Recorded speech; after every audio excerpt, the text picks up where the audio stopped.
Good morning. ഇന്നത്തെ നമ്മളുടെ class isometric projection ആണ്. Isometric view of A sphere. Sphere എന്ന് പറഞ്ഞ ഒരു പർട്ടിക്കുലർ ഒരു ഡിഫറെൻ്റ് ആയിട്ടുള്ളൊരു കാറ്റഗറിയാണ്. ഇപ്പോൾ സോളിഡ്സിൻ്റെ കേസിലൊക്കെ നമ്മൾ ഓൾറെഡി ഡിസ്കസ് ചെയ്ത് കഴിഞ്ഞു. X Y Z coordinates equally shrink ചെയ്യും ഇൻ ഐസോമെട്രിക് പ്രൊജക്ഷൻ. ഇപ്പോൾ നമ്മൾ എക്സ് വൈ സെറ്റ് കോർഡിനേറ്റ്സ് 0.816 കൊണ്ട് മൾട്ടിപ്ലൈ ചെയ്തിട്ട് 0.816 ഇൻറ്റു ട്രൂ ലെങ്ത് എടുത്തിട്ടാണ് നമ്മൾ ഐസോമെട്രിക് പ്രൊജക്ഷൻ കൺസ്ട്രക്ട് ചെയ്യുന്നത്. ഐസോമെട്രിക് വ്യൂവിലാണെങ്കിൽ അത് നമ്മൾ ട്രൂ ലെങ്ത് യൂസ് ചെയ്യും. അപ്പോൾ ഐസോമെട്രിക് വ്യൂ എന്ന് പറഞ്ഞാൽ ആക്ച്വലി ഇത് ഒരു എൻലാർജ്ഡ് ഫോമാണ്. ഐസോമെട്രിക് പ്രൊജക്ഷൻ്റെ ഒരു എൻലാർജ്ഡ് ഫിഗറാണ് കിട്ടുന്നത്.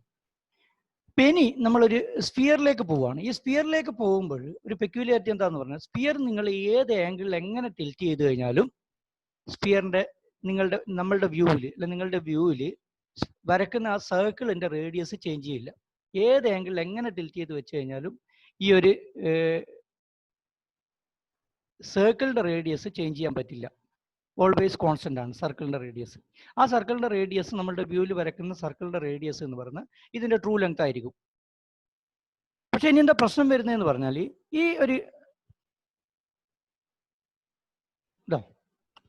ഈ ഒരു സോളിഡ്, ഒരു സ്ഫിയർ ഒരു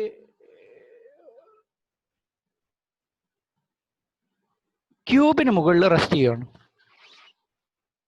ക്യൂബിന് മുകളിൽ റെസ്റ്റ് ചെയ്യുമ്പോൾ നമുക്കത് ടിൽറ്റ് ചെയ്ത് നോക്കിയാൽ മനസ്സിലാവും.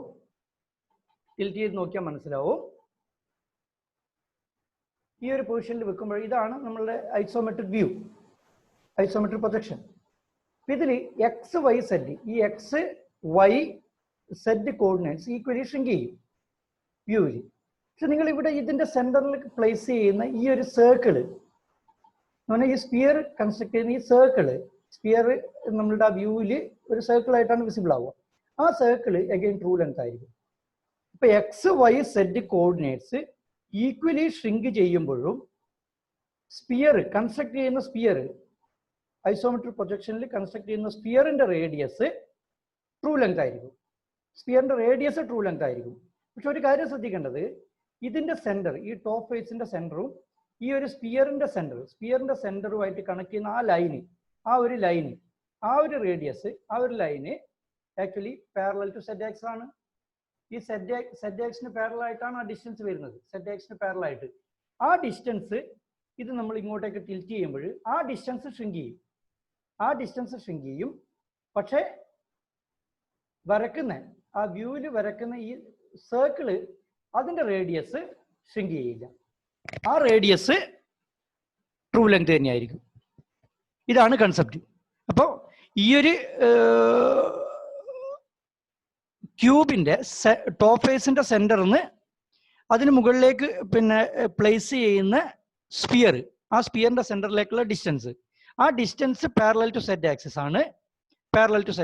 അത് ഷ്രിങ്ക് ചെയ്യും. പക്ഷെ നമ്മൾ വ്യൂവിൽ കൺസ്ട്രക്ട് ചെയ്യുന്ന ഐസോമെട്രിക് പ്രൊജക്ഷനിൽ കൺസ്ട്രക്ട് ചെയ്യുന്ന സർക്കിളിന്റെ റേഡിയസ് ട്രൂ ലെങ്ത് ആയിരിക്കും. ഇതാണ് കൺസെപ്റ്റ്. ഈ ഒരു കൺസെപ്റ്റ് വെച്ചിട്ട് വേണം നമ്മൾ പ്രോബ്ലത്തിലേക്ക് പോകാൻ. അപ്പം നമുക്ക് പ്രോബ്ലത്തിലേക്ക് വരുമ്പോൾ പ്രോബ്ലം ഞാൻ ഓൾറെഡി പറഞ്ഞു കഴിഞ്ഞു. ആ പ്രോബ്ലം ഞാൻ ഒന്നുകൂടി വായിക്കാം. ഇതാണ് problem. Draw the isometric view of a sphere of size 40 mm diameter placed centrally over another sphere of size 60 mm diameter.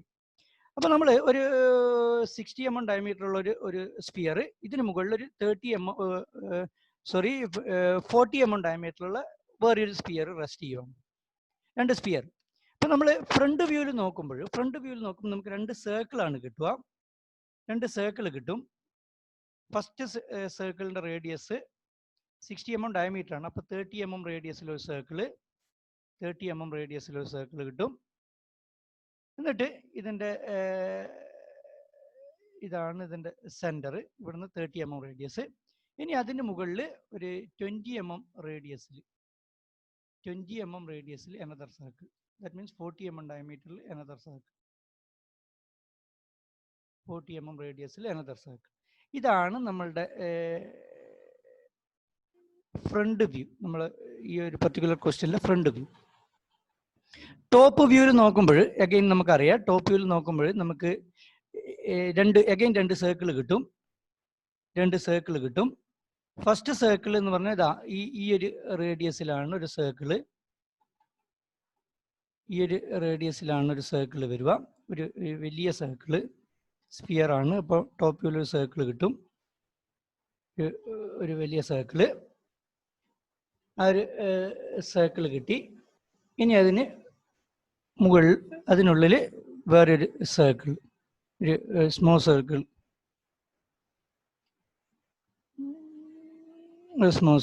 Circle കിട്ടും. ഇതാണ് ടോപ്പ് വ്യൂ, ഫ്രണ്ട് വ്യൂ. അപ്പം ഇനി നമ്മൾ കൺസ്ട്രക്ട് ചെയ്യുമ്പോൾ ഈ ഐസോമെട്രിക് പ്രൊജക്ഷൻ അല്ലെങ്കിൽ ഐസോമെട്രിക് വ്യൂ കൺസ്ട്രക്ട് ചെയ്യുമ്പോൾ ശരിക്കും ടോപ്പ് വ്യൂവിൻ്റെ ഒന്നും ആവശ്യമില്ല, അല്ലാതെ തന്നെ ഇത് കൺസ്ട്രക്ട് ചെയ്യാൻ പറ്റും. എന്നാൽ ഞാൻ അതിൻ്റെ ഒരു കൺസെപ്റ്റ് മനസ്സിലാവാൻ വേണ്ടിയിട്ട് വരച്ചിരിക്കുകയാണ്. ഇപ്പം ഇവിടെ റേഡിയസ് നമുക്കറിയാം 30 mm റേഡിയസ് ആണ്, R30, ഇവിടെ R20. അപ്പം ഞങ്ങൾ ഇത് പോയിന്റ് മാർക്ക് ചെയ്യുമ്പോൾ PQRS തന്നെ കൊടുത്തോളൂ. അപ്പോൾ ഇവിടെ P' O', ഇനി 2 പോയിന്റ്സ് നമുക്ക് R', S' കൊടുക്കുക. R', S' ആയിട്ട് മാർക്ക് ചെയ്യുവാണ്. അപ്പം ഈ പോയിന്റ് എന്ന് പറഞ്ഞു കഴിഞ്ഞാൽ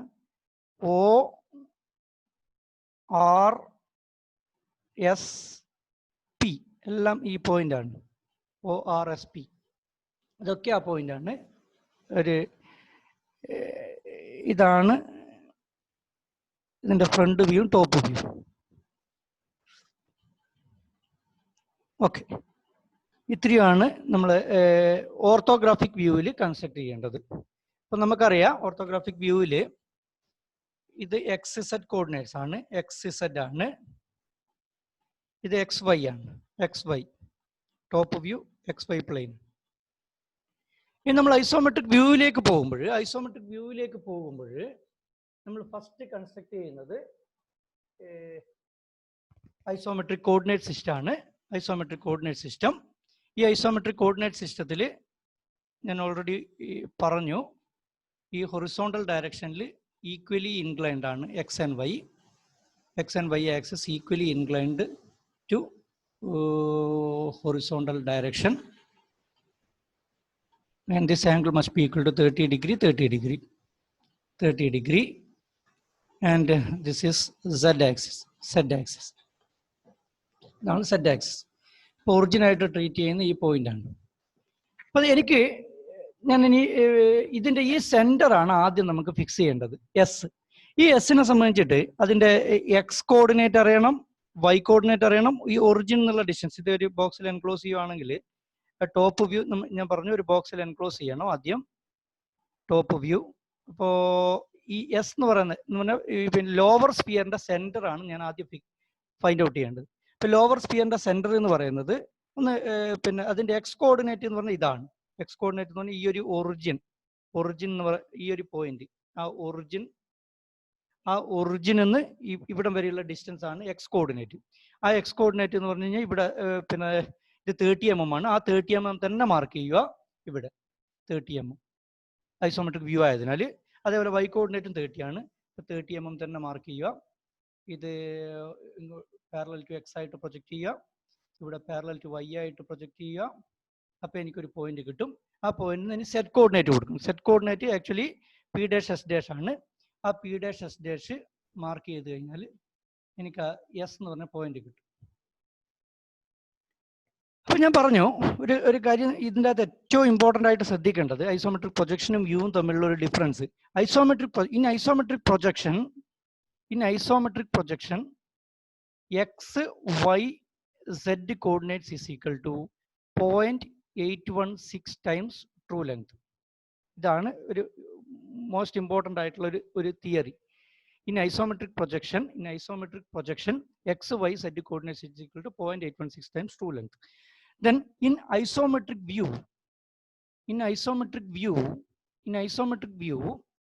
x, y, z coordinates is equal to true length. Isometric projection x, y, z coordinates 0.816 times shrink ചെയ്യും. ഐസോമെട്രിക് വ്യൂവിൽ നമ്മളത് ട്രൂ ലെങ്ത് ആയിട്ട് യൂസ് ചെയ്യും.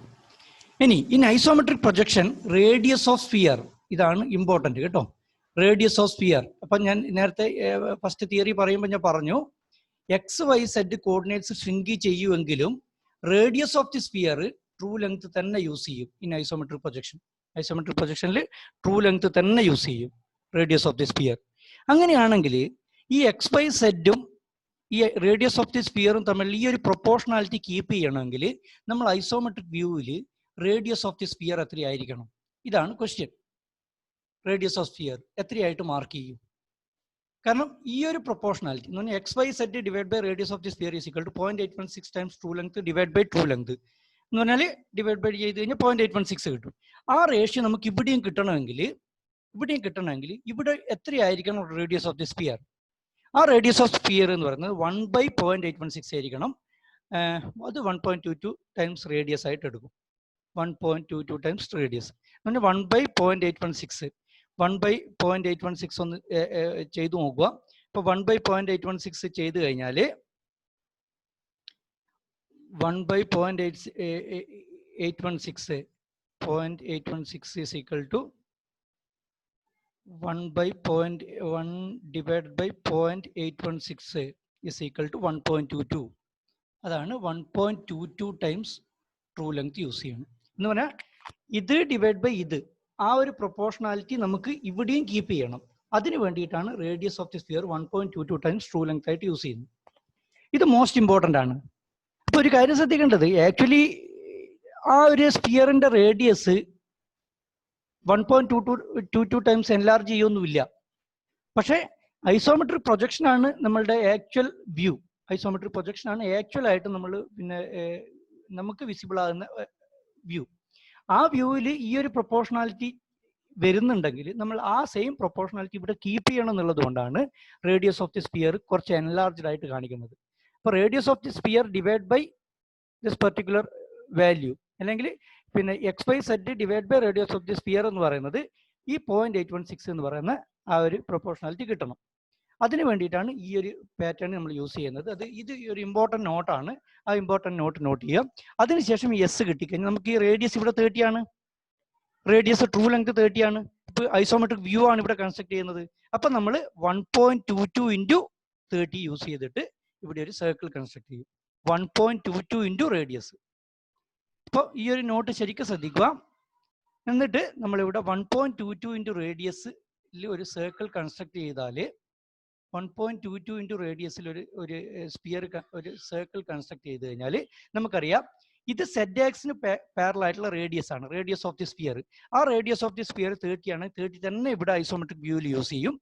അതിനെ കവർ ചെയ്ത് നിൽക്കും ഈ സർക്കിൾ, അതിനെ കവർ ചെയ്ത് നിൽക്കണം ആ സർക്കിൾ. അതുകൊണ്ടാണ്.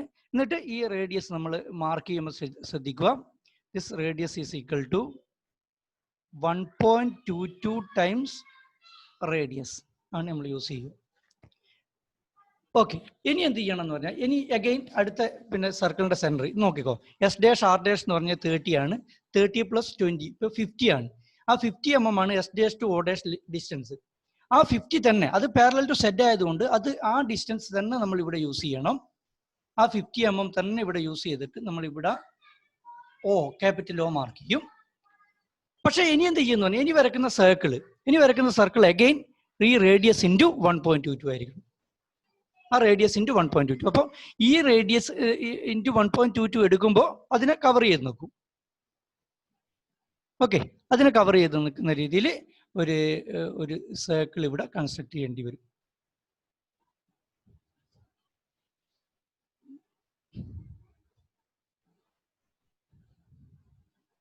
ഇത് ഇവിടെ എടുക്കുന്ന റേഡിയസ് എന്ന് പറയുന്നത്, ഈ റേഡിയസ് എന്ന് പറയുന്നത്